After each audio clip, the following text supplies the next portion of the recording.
Hello mga idol! Samahan ninyo ako ngayong magluto. Magluluto tayo ngayon. Mga idol, ayan na nga, nagigisa ako ng sibuyas, kamatis, bawang. Ayan, nagsaing na rin pala ako dyan mga idol. At ayan, nilagay ko na rin ang karne. Ito nga pala mga idol ay ginisa. Igigisa natin ito sa ating sitaw na gulay mamaya. At ayan nga mga idol, hinahalo ko nga pala yan para yan maging malasa na.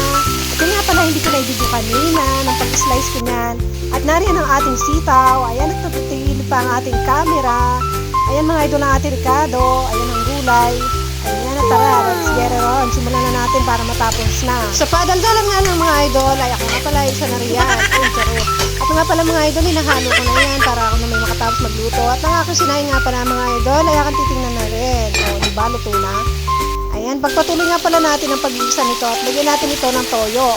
Toyo, mga idol, wag lang ang toyo sa utak ha, baka maiba yun. Ayan, at nalagyan na natin, lagyan naman natin ngayon ng tubig. Siyempre, para nga pala ito ay may sabaw naman kahit paano, di ba? Takpan na natin ito para nga pala maluto maigi yung karne. Ayan nga mga idol, at binuksan ko yan uli at akin nilagyan naman ng bitchin. At ating haluin muli ito para mag-shake ang lasa nga pala nito ng sumarap. Uy, kasing sarap nino yan. Mga idol, nagpapasalamat nga pala ako sa lahat ng aking followers, sa lahat na nanonood ng aking video. Uy, pakipollow naman ninyo ako. Salamat. Pakilike naman itong aking video.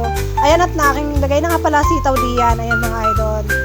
Parang ang dami ng sitaw pero kakunti yung karne. Uy, para sinasadya talaga yan para magulay, para masustansya syempre.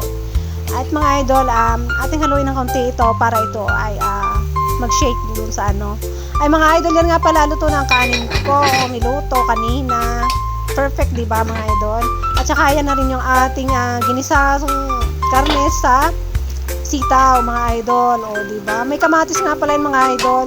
Siya nga po pala, sana wag naman ninyong kalimutang pakipollow ako sa mga hindi pa nakapollow dyan. Uy, beke naman po. Ayan nga mga idol, at natapos na nga pala ako magluto ng pang lunch. Pakipollow na lang ako. And thank you for watching.